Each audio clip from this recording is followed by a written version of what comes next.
Namaste, Jai Hind. You're watching or listening to another edition of the ANI podcast with Smita Prakash. This episode is being filmed in New Delhi on the sidelines of the Raisina Dialogue 2024. The Raisina Dialogue is India's premier multilateral conference which brings in thought leaders, politicians and diplomats from around the world to ideate. The topic for discussion today is China. The Chinese New Year has begun, the year of the dragon. In Chinese mythology, the dragon has long been associated with prosperity and imperial power. So is this the year that the Chinese economy surges ahead of the European Union and the United States? Let's ask the panel. Thank you, gentlemen. Thank you, Raisina, to be part of this podcast. I'm looking forward to discussing China, the flavor of the season. So let me begin with Noah. The prospect of Chinese economy for 2024, does it inspire the same confidence in investors this year as it did in pre-COVID years and just after COVID? I don't think it does. I think China has entered a structural economic slowdown. The official growth rate last year, 2023, was 5.2%. But my colleagues at Rhodium Group believe it was closer to 1.5%, and we could see a bit of a jump this year because the property sector, which has been going through a crisis for a number of years now, may start to bottom out. But the Chinese economy is entering a period of structural slowdown. And I think we should be expecting growth rates in the low single digits rather than the high single digits that we had pre-COVID. And the population, the negative growth of population, the impact on the economy there?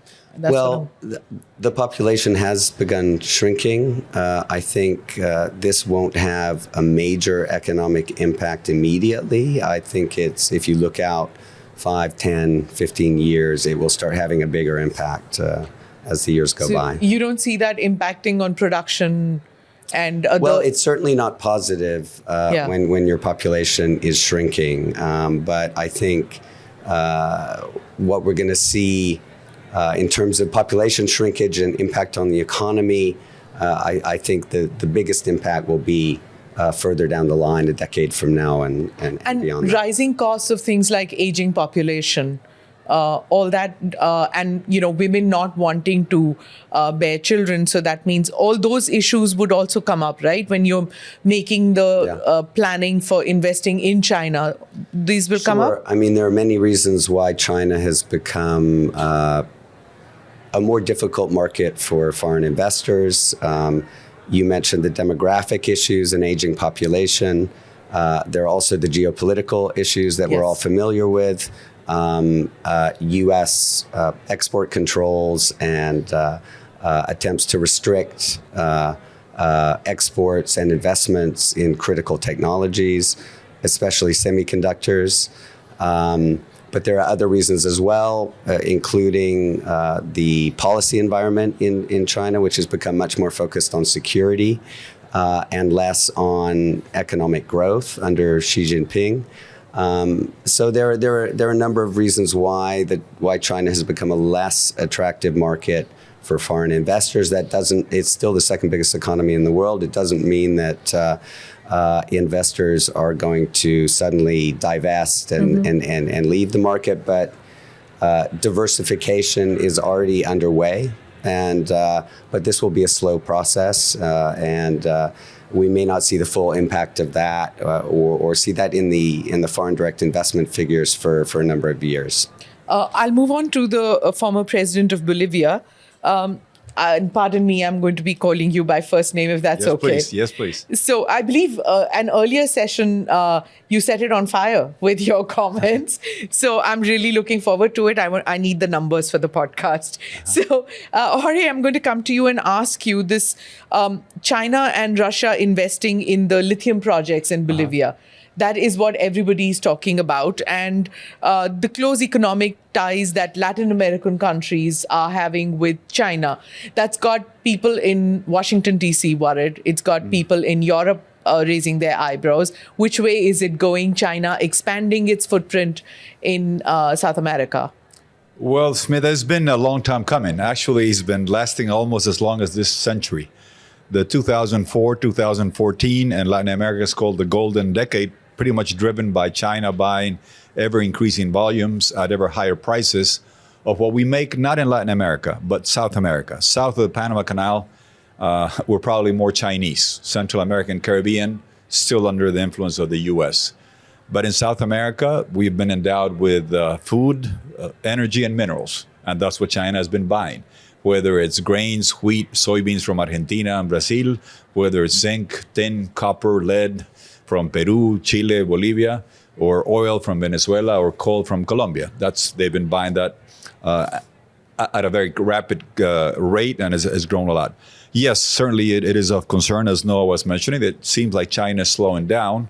Although I would submit, I don't want to dispute the numbers. If they're growing, if they cooled off to a 5% growth rate, that is a high fever for many economies in today's situation in Latin America. It's still, the sky-high growth rates where they were growing at 10, 12% seem to be behind us. I will tell you that in South America, we have not yet felt the slowdown, perhaps attributable to the fact of because of the skirmishes and the brutal invasion of Russia and Ukraine and the skirmishes on the sea. The prices of energy are still holding up, and that's what matters. The prices of food are still holding up. Maybe minerals, they're going down a bit. And I think what you mentioned is also very important coming up ahead. China, Russia has made announcements on China in my country. Unfortunately, all the lithium is underground. Yes, long-term is very important. 60% of the world's lithium reserves, depending on what study you believe, are in a triangle in South America between Bolivia, Chile, and Argentina. And lithium batteries are being completely dominated by China. Just as this century we have seen that China is the number one buyer for South American commodities, they are clearly positioned as the dominating power on EVs, and that is not going to change. If you drive around, when you're driving around Delhi, you hear the noise, you see the motorcycles making noise, the cars making noise. When you drive in Hangzhou, Guangzhou, Beijing, Shanghai, it's all quiet. A lot of lithium batteries, green license plates, everything on 2 and 3 wheels is with EVs. And to make a lithium battery, it's like a tennis match, you need on one side, one racket with cobalt, nickel, manganese, the other side graphite, and the lithium is the balls that go back and forth. Everything that I just mentioned, China is refining between 60+% to 90+% of everything that goes into a lithium battery. And whether that becomes iron phosphate or sodium later, they're still dominating. So chances are the relationship is going to be even stronger. Noah was mentioning trade restrictions. Yeah, they are. But you make the rules, and here comes the workaround. You will see an onslaught of investment of Chinese BYDs, Xpeng, Neon, Catel, the EV, going to Mexico, taking advantage of the free trade with Americans. So now we'll see what the reaction is, because they're supposed to have a free trade agreement with Mexico. And German manufacturers are there, and French manufacturers are there, and will there be an exception for China? We'll see. But in a nutshell, yes, China certainly is slowing down. We have not yet felt it in what we sell, energy, food and minerals. And in lithium, it is very positive that China is speeding up the adoption of EVs, but it's also worrisome that one country can be the sole buyer of the lithium that we make up ahead. So I hope India, that has more people now, gets going, gets the EV adoption, and gets its transformation underway on the new clean economy as well. Is that a topic of conversation among policymakers in your country about this dependence on one country buying and processing it? I would tell you probably not to the detail, because it's surprising. Up until The Economist came out with the cover of the Chinese EVs raining down on the world, it took me a while to try to explain to people in my part of the world that, because they think lithium batteries, they think Tesla.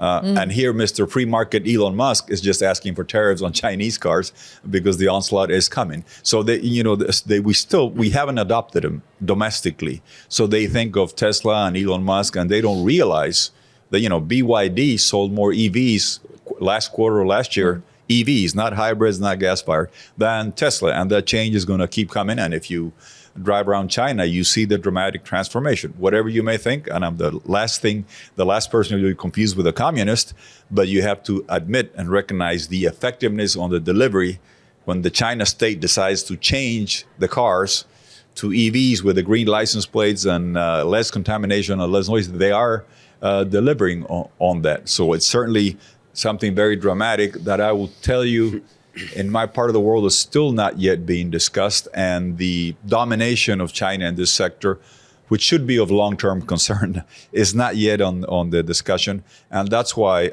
I like being at the Raisina Forum, because the only alternative in terms of dramatic adoption of EV mobility, not just on cell phones and the watches and the iPods and the iPads, but on the cars and the motorcycles and the tricycles, or the three-wheel vehicles, is India. So I hope India gets going. I hope India starts making the lithium batteries, because I see India as the only potential true long-term competitor. Because yes, China may be a little less people than you have, 2.5 times the economy, but you're a lot younger. So all those young Indians are going to be buying the motorcycles and the cars in the future, hopefully with lithium batteries, hopefully with lithium from South America. But it will take time, right? That's Yes. going to take time. Yes, it will take time, but I can tell you the beginning of the century, here we are. Nobody saw the China coming. Yeah. And China traveled around South America. It's Hu Jintao, Jiang Zemin saying, oh, please give me the WTO market recognition. I said, why are they wasting their time? Well, now we know it was a long-term thing. Like, for example, if India was to sign a free trade agreement with South America today, people will go, why? What is there in common, or what convergence is there between South America and India? Let me tell you, perhaps you ought to take a page from China. If you build it, they will come, as the movie says. If you develop the free trade agreement, then your great population and your need for energy and food and minerals from South America and Africa will only, those links will only be enhanced and improved if you develop a trade framework ahead of time, as opposed to lagging later. Let me come to you, Philippe, before I come to Evelina. Philippe, we were talking about expansion of Chinese interests in Latin America, the creeping influence of China, slowly, steadily, and then taking it all over, So is Beijing's footprint in the world, especially in Latin America and Russia, is it going to increase or decrease in the coming years, seeing that the economy is shrinking a bit compared to the earlier years? Yeah, so let me first say, I don't dispute anything which has been said already, but the Chinese economy is not in the best of shapes. I lived in China in the 1990s. The growth rate was like 15%, per annum. Companies were booming, factories everywhere. Sorry to interrupt. This was before the one-child norm. Well, the one-child norm actually started a long time ago, but it stopped. Okay. So that's a separate issue. Okay. That basically was a mistake. But anyway, that's over now. They're trying to have more than 2 if possible, which is not working.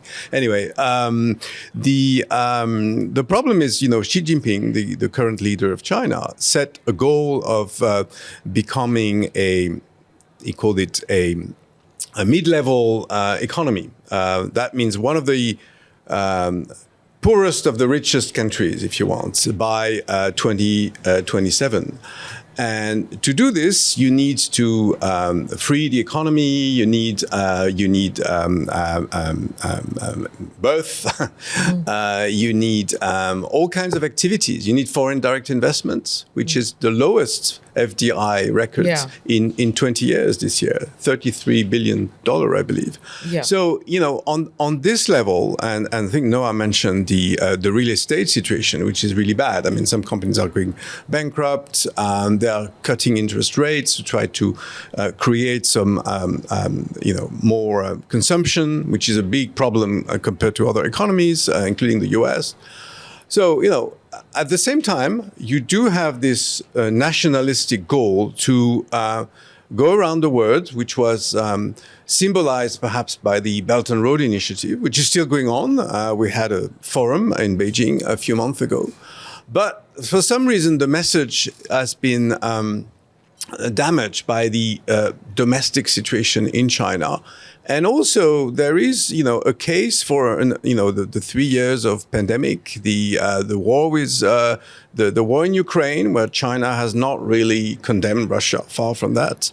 All of this is contributing to a worsening image for China in the eyes of foreign investors, multinationals, even in the eyes of some Chinese who've been questioning this rule of the past 10 years, which is completely different from the situation I knew myself when I lived there for 11 years. Right. Belina, let me come to you to move away from the numbers game.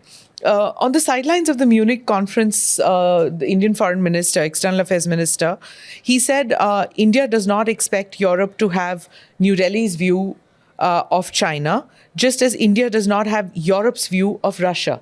We were just talking about Putin, so and you are in Europe, so that's why I'm coming to that. He also said, let's accept that there are natural differences in relationships. So now, resurging Russia, China playing a larger role despite its economy not doing all that great. Is there some understanding in Europe that there are differences in the way China is perceived and the way Russia is perceived? Well, let me first start with the analysis that we do not have one single European stance or European approach to any of these, let's say, key geopolitical players. There are, first and foremost, many stakeholders when it comes to foreign policy, security policy in Europe. Europe has this very complex twofold decision-making process consisting of, on the one hand, institutions, which came up also with their own approach. That is, in the case of China, the approach of de-risking. Now it's about de-risking instead of decoupling. When it comes to China, previously it was about signing of a comprehensive agreement on investment, which, by the way, if we are to compare with India, is in the hierarchy of trade agreements between the European Commission and third countries, lower than FTA, let's say, with a country like India. But then again, of course, we have the member states, the countries that are members of the European Union, 27, and we can also argue that here we don't have a clear one, direction approach. When it comes to the big players like Germany, France, we saw that they have, of course, their own national stakes, that they have, we saw a lot of state visits on behalf of the the leadership on both sides, China, but also France and Germany. And then we also, witnessed some very interesting statements when it comes, for instance, to the engagement of the European powers if, let's say, there would be a military escalation linked to Taiwan. Now, coming back to Russia, we saw for a fact that the same was more or less applied own European approach to Russia. In fact, I will argue, and most do not understand because they have been not following that so closely, that it was for the most of the years before 2014, 28 to 2014, it was actually Russia first policy on behalf of the institutions and most of the European states in the relation to the so-called Eastern European region. That is the region where Russia is positioned, but also these 6 states in between, including Ukraine. It was Russia first. What did it mean? It meant respecting, reflecting on the bilateral relationship between Europe and Russia. There were different baskets. It was about economy. It was about, people-to-people exchange. It was a lot about, of course, a transfer of, let's say, technology on behalf of Europe. It was a lot about also this idea of creating a dependence, an interdependence based on commodities that would actually enable a relationship in which Russia more or less will be pacified so that there would be zero incentive to make any, let's say, military move on the region or whatsoever. And this Russia first policy failed from the moment when actually Russia made a move on Georgia, later on Ukraine. And in fact, the so-called European approach coming out from institutions, but also from the very same big powers that are very influential when it comes to also institutional approach, and these are France and Germany. And many forget, by the way, that both France and Germany were in a geopolitical rapprochement with Russia prior to the beginning of the war. Both were in a phase of warming up the relationship with Russia geopolitically, out of the conviction that they need to make sure that there would be no modus vivendi between China and Russia, that Russia would not come to closer to, let's say, China.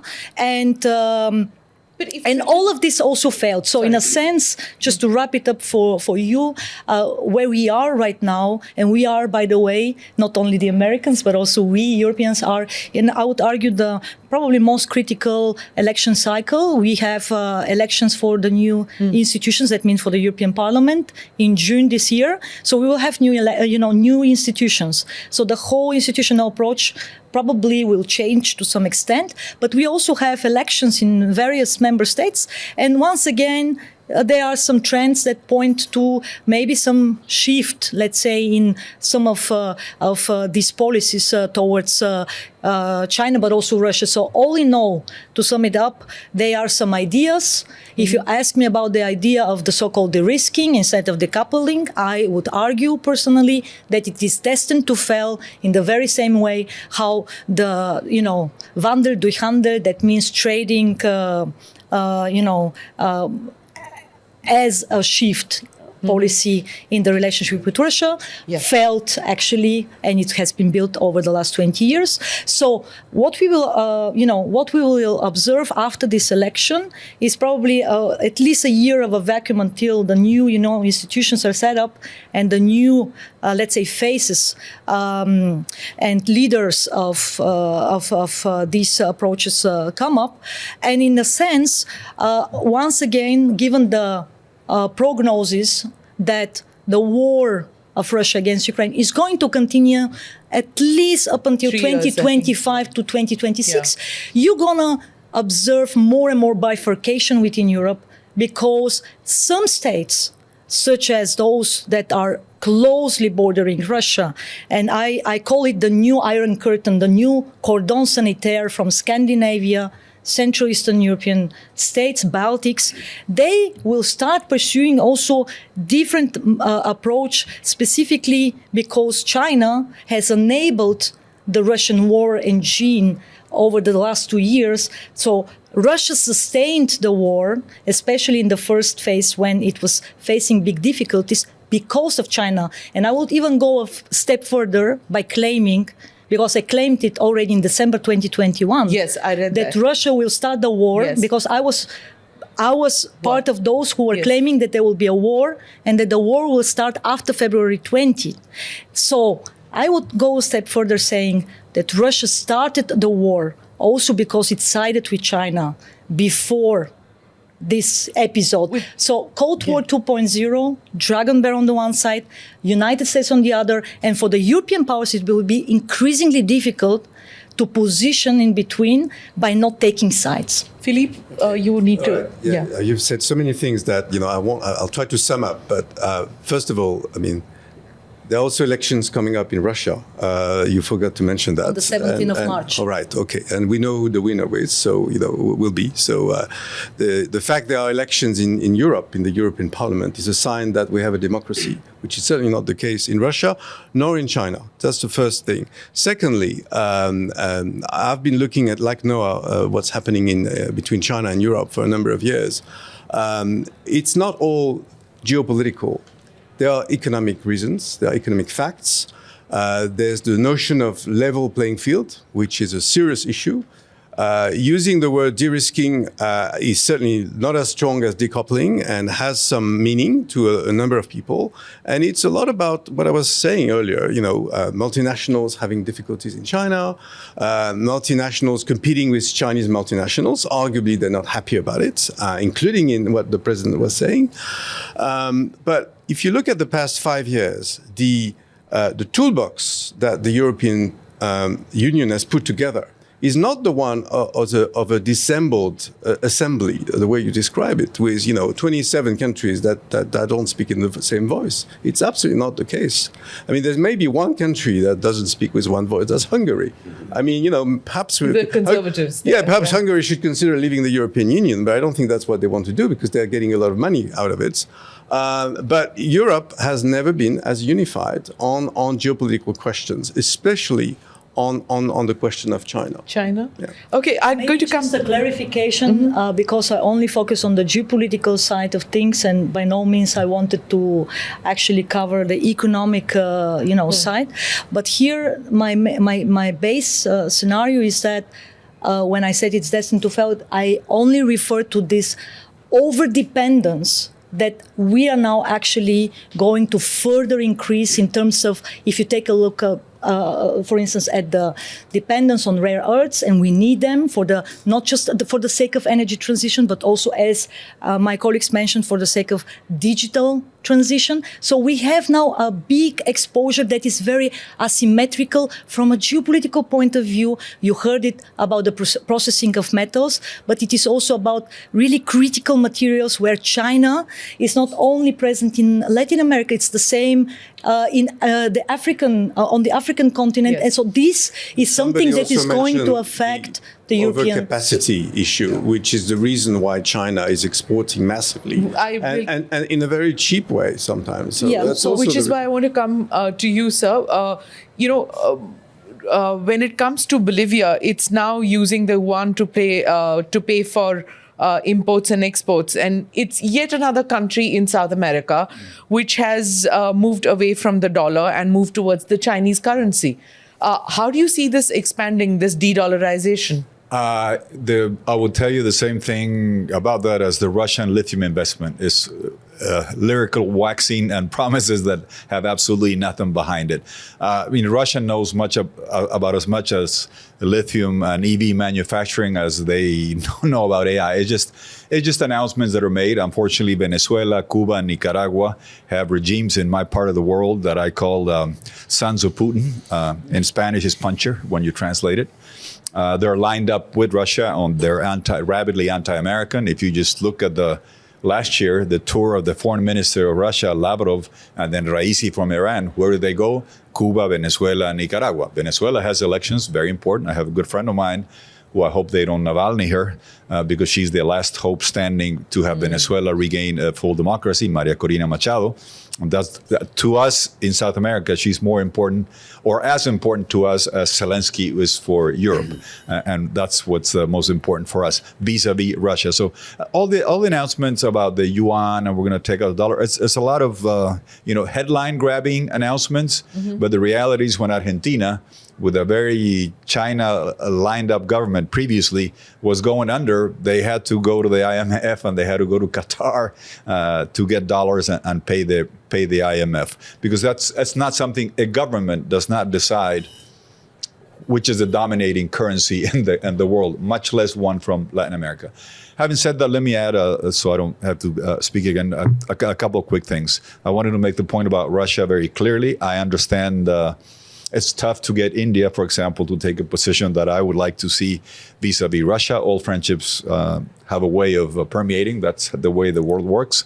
I remember when Mandela, the very admired Mandela, died at his funeral, you see lots of people, including Cuba, which is not exactly a democracy, not exactly a beacon of equal rights and human rights, but they gave a hand to the people of Mandela's and his people way back when. So old friendships, I understand the power of them and how long they last. But I can tell you from the standpoint of South America, I hope Ukraine is able to hold off Russia, because without firing a single missile, Russia and Iran have taken a hold of Venezuela.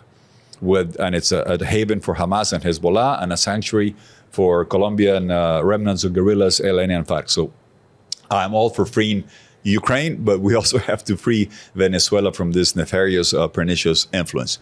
On China, the last comment I will make. Having recognized the importance of China to South America, and two governments recently that would never be qualified as left-wing, Lasso in Ecuador, who just left office, signed a free trade agreement with China, because the U.S. is not open to sign free trade agreements. Europe, unfortunately, is not either. We have been negotiating as South America with Europe for 25 years.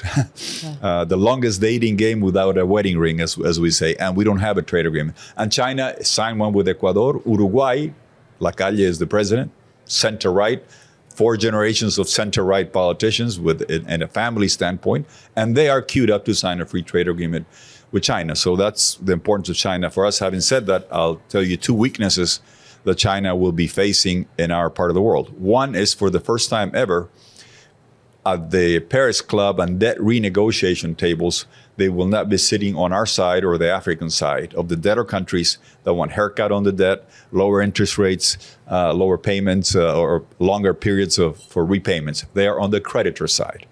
And they are very reluctant to take haircuts on their debt, and ask Bangladesh, ask Sri Lanka, ask African countries. So this China, having gone from a developing country to a creditor country and have to do debt renegotiations, will put it to the test in terms of its global weight and influence. And on artificial intelligence, from the sheer size of the middle class that they have and their algorithm programming capacity. I used to be an IBM systems engineer. I perhaps know more about programming or I've forgotten more than I will need for the rest of my life. I can tell you, and the world knows, the Chinese algorithm capacity programming is awesome. Ask TikTok, ask Facebook. And the power of TikTok, you banned it here, but it's very influential elsewhere. But the restriction of the Chinese firewall, when you have the AI and the NVIDIA chips not going to China, so they are perhaps not going to be punching at their weight when it comes to this new 4th wave of technology innovation. We went from the PC to the web to the smartphones, and now we are in the midst of the 4th wave. Size matters, but also chip technology matters. And also not having a Chinese firewall on digital side also matters. So I think back to where we are, I think that's where India has a great opportunity. Arguably, their middle class within the next generation will be as big as China's or Europe's and the US's. You have more users, you generate more data, you feed the AI large language models, you have access to NVIDIA chips. So if I had to bet long term on whether China or the US-centric system will prevail on AI, I would venture to say that if India gets going, they have a great advantage and a great possibility within the next generation, because you have the brain power, you have the engineers, you have the technical know-how, you have the market, you have access to the chips, and you have a democracy. It'll take about 10 or 15 years to play catch up, I'm told. I'm going to, Noah, the president just said, he was talking about old friendships and old relationships and how it's difficult to extricate from them. And just as Valina was also talking about the Russia first policy, it's difficult for countries to pull out once you have that kind of a policy formation. It has a stranglehold over decision making in countries. So, when it comes, India comes in for heat, which I asked even from Valina, from the US and from Europe for its time-tested relationship with Russia. And I'll quote the Indian Foreign Minister yet again, who said that India's relations with Europe, US and China they've seen the test of time and they've been ups and downs. And then he went on to say Russia has never hurt our interests. And then he said that we, on the other hand, have had a politically and militarily much more difficult relationship with China. Do you see Europe and Europe not as one entity because they have different views, but do you see US and some countries in Europe coming to terms with the fact that each one of us in Asia have a complex, complicated and difficult relationship with China? We all have a different relationship with China. I live in Germany. Germany has developed a very close economic relationship with China. It's the biggest economy in Europe. And there's a very intense discussion going on in Germany right now about dependencies, about de-risking. German companies have invested tens of billions of euros in China, and some of them continue to invest because the Chinese market has become much more competitive. Jorge talked about electric vehicles. Germany has been a dominant player in cars for many years. The the brands, BMW, Mercedes, Volkswagen, these companies are increasingly under pressure in the Chinese market now. We've seen a shift from internal combustion engines to electric vehicles. Germany is behind China. China is ahead. But it's important to note that some of the reasons that China is ahead, subsidies, selected market access to foreigners, protecting their own industries. So this is the big debate in Europe right now. Philippe touched on this, overcapacity, the risk that floods of Chinese electric vehicles come into the European market. About a dozen years ago, we had a debate in Europe about solar, that cheap solar panels from China were coming in, and the European and the German solar industry essentially went under. Cars is different, I would say, and Germany and Europe. Cars as in battery cars. Yes, cars in general, the auto industry. Yes. This is an industry that Germany has played a dominant role in. France is also a player. Italy is also a player. And the European Commission launched in October an anti-subsidy investigation into imports of electric vehicles from China. I was in Brussels last week, and people are very worried in the Commission about not just an influx of Chinese electric vehicles, but also other products, including solar panels.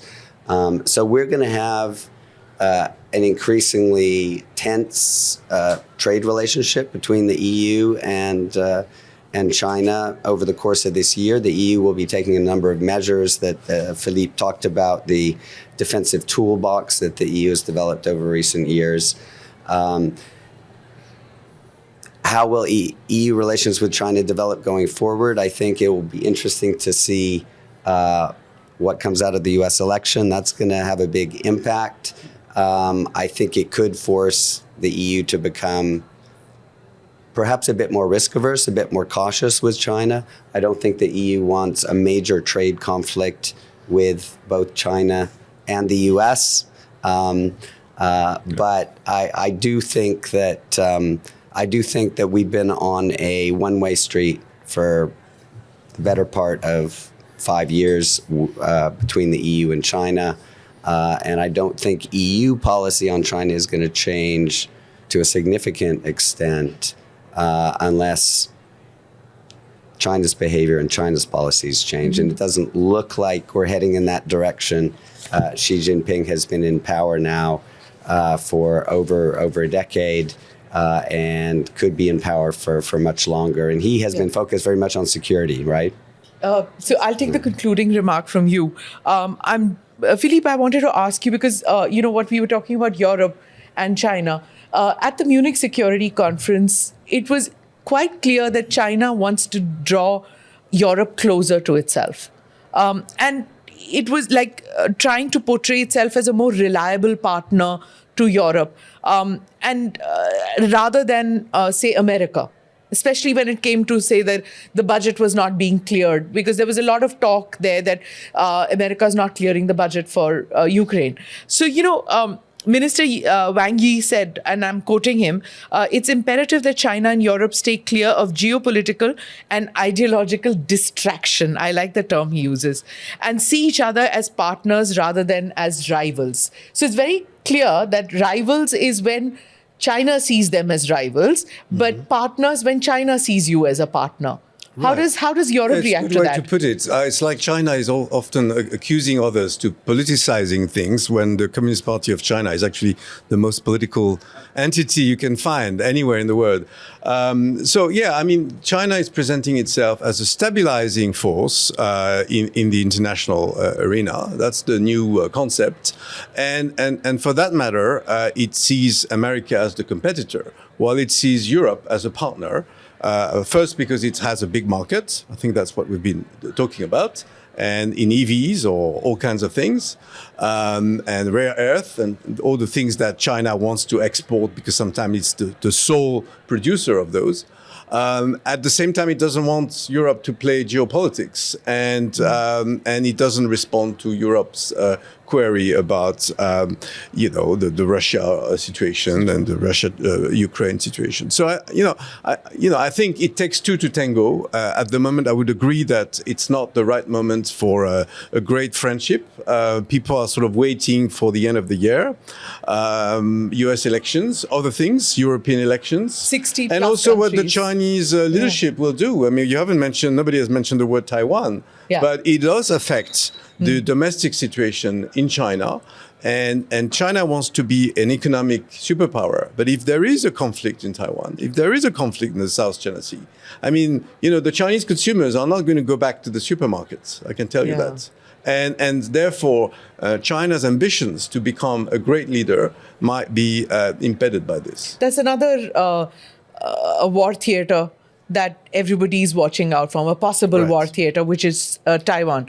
So I'm going to ask you, Velina, about that. Is Taiwan watching with nervousness about how the rest of the world is reacting to this? And will the fact that 60 plus countries going in for elections, America going in especially for election, everybody distracted, is that an ideal time for any kind of proactive measure by China to take over Taiwan? Maybe not militarily, but in some form. They'd like it to be non-military, without blood spilled, a quick war if possible. But there is nothing like that, right? There's nothing called a quick war anymore. Exactly. You saw what happened with the Ukraine. 1 week war by Russia against Ukraine. And I argue, I'm not convinced that China will see any incentive in militarily attacking Taiwan unless there is a serious political situation at home under which Chairman Xi Jinping would see himself under pressure to act, so some sort of black swan event. In fact, I argue that what we may see is a little bit of a Soviet playbook here, what I call, a death by thousand cuts, a slow but steady penetration of the vibrant economic model. Taiwan is the most successful democratic state with the most vibrant, one of the most vibrant economies in the region. So a slow penetration of the political system with all, the playbook of active measures that you can do on an open society. You can do on a let's say a democratic system, because we democratic systems are like open box of chocolates. You can pick, you can move pieces, you can do whatever you like without being noticed. And then, of course, the social construct, you can provoke from inside with slow cuts, which the system will not identify. And by doing so, you will have at some point of time in the future a situation where you can move, you can make the next move on Taiwan, something similar what happened to Hong Kong. If you remember how everybody was outraged, and then everybody, was somehow hoping that there would be a change. The umbrella revolution. And now we all moved on, right? Yes, correct. So, but what I also see... But it can't happen. In jail. Yeah. All the dissidents are in jail, so it's that's easier. why I say or in that. exile. That's why I think that from a geopolitical perspective, and I'm really only focusing on the geopolitical perspective here. I am not giving any normative judgment what is right or what is Can't wrong. happen. Yeah. I think that from Chinese perspective, this is connected to less risks, and in the case of Taiwan, there are many more military risks than what we saw with Russia's war against Ukraine. You have a certain window of opportunity to, let's say, militarily attack Taiwan. You cannot do it the whole year. Then it is a very different geographic location from what we saw. Yeah, so typhoons. all in all, I see little to no actually prospect for that. But what I see for this year, for 2024, is that Russia and China together, because again, I am not convinced that most of the, let's say, expert community really understands the systems analysis of this, that these two actors are already operating on the ground. We saw many examples in South America. Same goes for some cases of Europe. Same goes for Asia. Same goes for Africa. So what I'm trying to say is that they will activate the North Korean card.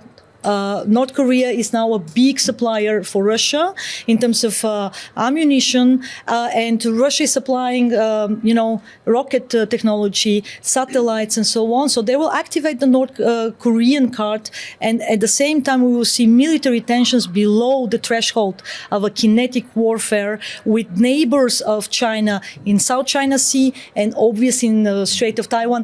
And this is going to be a really serious escalation episode for the Biden administration ahead of the presidential election, where United States are already overstretched, not with one, not with two, but actually with 3 hotspots, because we have also an ongoing Israel, crisis. Hamas, We West have Asia. ongoing crisis in the Red Sea, where the only ships and tankers that are actually Houthis. able to move freely are the Chinese ships. You need only Chinese crew flag on your ship, and you have the Russian, shadow fleet operating on the ground, where the Americans and the British, and now with the European Union operation, that started just a week ago. We have a serious difficulty, to enable the freedom of operation in one of the most critical choke points that actually enables 70% of the trade that is conducted on this maritime route coming from Europe to Asia. So you have this hotspot, you have an ongoing war in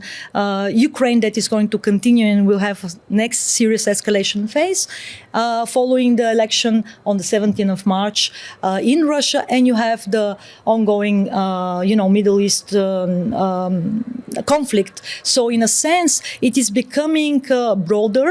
We have more hotspots, but all of it, as I said, without a serious incentive on behalf of the United States or China and Russia to get involved in a direct military clash, or let's say nuclear exchange, because this whole narrative of World War III, where you see an incentive to have a nuclear exchange or any kind of direct war, I think that this is not really serious assessment. But then again, you have more escalation, and this is not good, of course, for markets and for the economic outlook for both developed and developing countries. So I have very little time. So just quick. No, I would just say that my sense is that China is in stabilization mode this year. The biggest concern in Beijing right now is the state of the economy, luring foreign investors, retaining access to markets like Europe.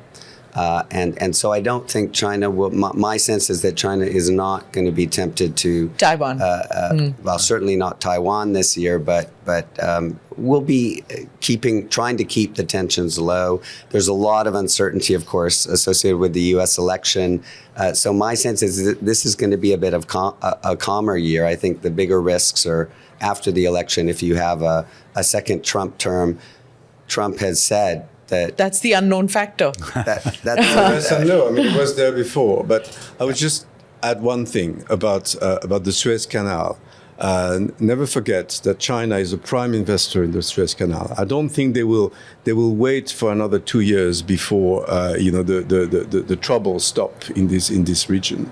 I mean, economically, remember they are the first trading nation in the world, and there are things like that. The Chinese economy is in trouble. And it's all very nice having these ships with Chinese flags passing by, but some of them may have mixed capitals. And secondly, the Egyptians are very worried. Yes. This is a key element of the economy. Well, thank you very much, gentlemen, and thank you, Velina, for being part of this. Hopefully, when we collect next year for the Raisina 2025, we'll talk about less hotspots and a safer place in the world, right? Thank you so much. Thank you. Thank you. Thanks. Thank you for watching or listening to this edition of the ANI podcast with Smita Prakash. Do like or subscribe on whichever channel you have seen this or heard this. Namaste. Jai Hind.